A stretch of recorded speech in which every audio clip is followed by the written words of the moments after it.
Hey, what's up? It's Tati back with another review of AEW Rampage.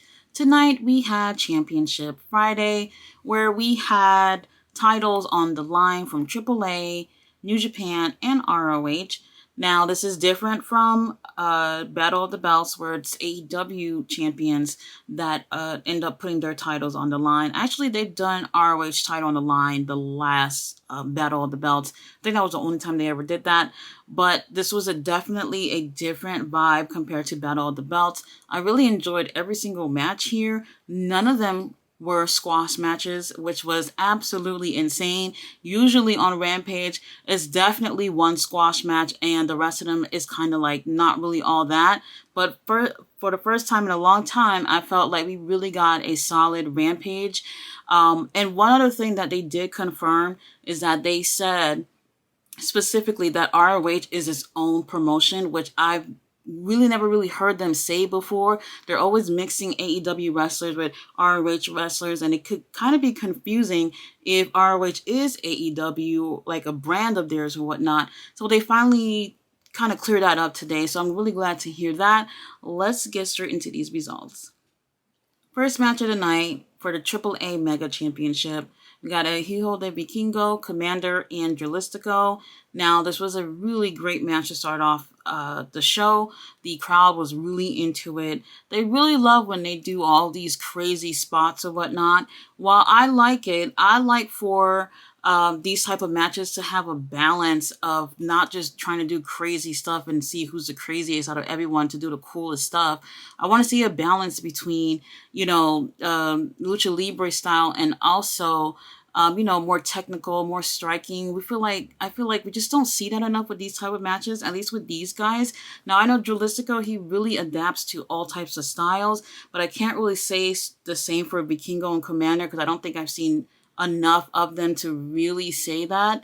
Now, while I really enjoyed this, I just felt like it moved really fast.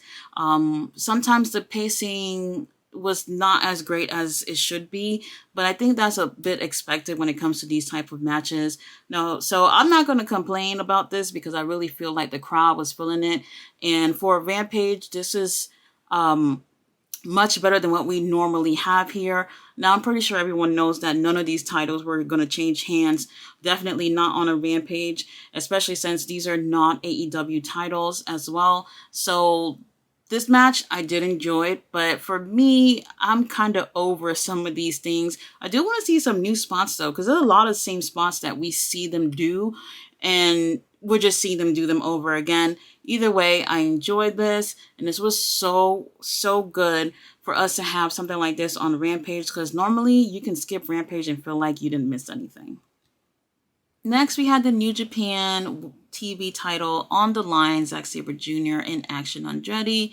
This was a great match. I did have high expectations. Both these guys are really great.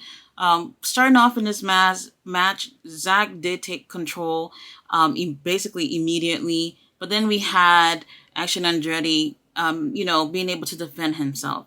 Now, for more than half of the match, we do have Zack, who is concentrating on Action Andretti's left arm, and he put him in various holds to get him to tap. And he just kept focusing on that. And it just seems like we didn't get to see a lot from Action Andretti in this match because of that. Zack obviously takes the win and he retains the title. I really would have liked to see them in the ring for much longer. Had it not been for Zack putting his arms in several types of submissions, I do think we would have had a much better match. But it was fun, and I'd like to see these two go at it again in the near future. Next, we had the New Japan Strong Women's Championship on the line, Willow Nightingale versus Emi Sakura. Now, I like both of these girls. I do prefer Emi, though. She's a veteran who trains the women's at AEW, and usually I enjoy her matches.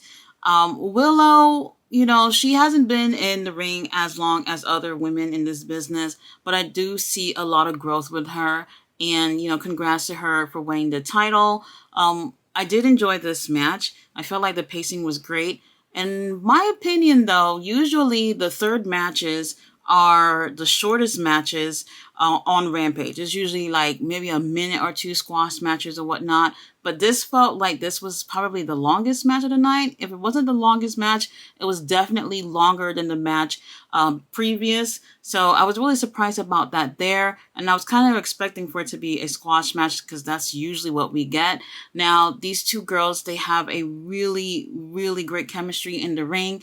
I just felt like it lasted a little too long, but I did enjoy this here. And Willow, I don't know if her schedule might change, if we'll see her less on AEW now that she's holding this title.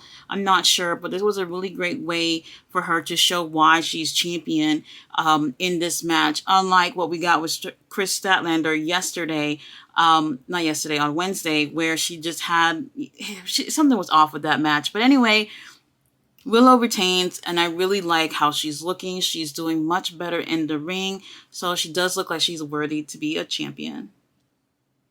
And for the main event, we had the ROH Pure Championship on the line, Shibata versus Lee Moriarty. Now, this is what I was looking forward to the most. I actually really love this type of style, so I knew this would be something that I could enjoy. Now, Shibata, he is absolutely a beast in the ring. He had a great match yesterday on ROH, and I like everything that he does. He's a no-nonsense type of guy. He gets in the ring and get the job done. I really like that. Now, what I really wanted to take from this match was for Lee Moriarty to stand out as well here. To me, I feel like he's one of AEW's most underrated wrestlers, and he comes in the ring and he shows why he should, you know, be more up in the card. But now that he's heel in AEW, I kind of feel like that's holding him back, and I don't think that being a heel is something that should hold you back from getting championships or just getting a bigger opportunity. So he's kind of lost in a shuffle with AEW right now, but I'm really glad they gave him this opportunity with Shibata. Now, what I didn't like coming into this match was this match actually started when it was like less than 10 minutes left of the show. So I knew this was going to cut off short, which I preferred for it to have lasted much longer than 8 to 7 minutes, whatever it was.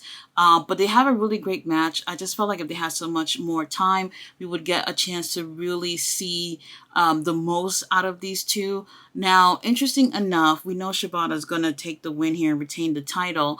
But right after that match, music starts playing, and it's Daniel Garcia. And oh my God, I just started to clap because I was like, you know what?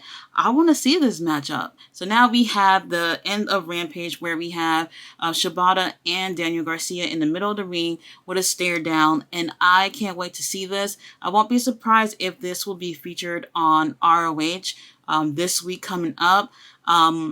This Rampage right here is the best Rampage we've gotten in a really long time.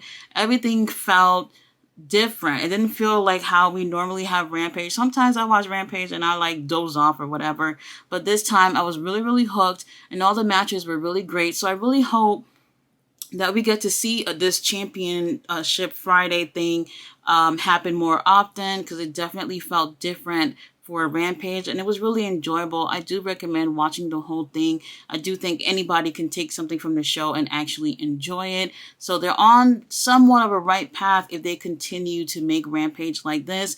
We don't need unnecessary squash matches. We had 4 matches that were a great length of time, and I was thoroughly entertained. Guys, thanks so much for watching my review. I'll be back on Tuesday with Dark Side of the Ring.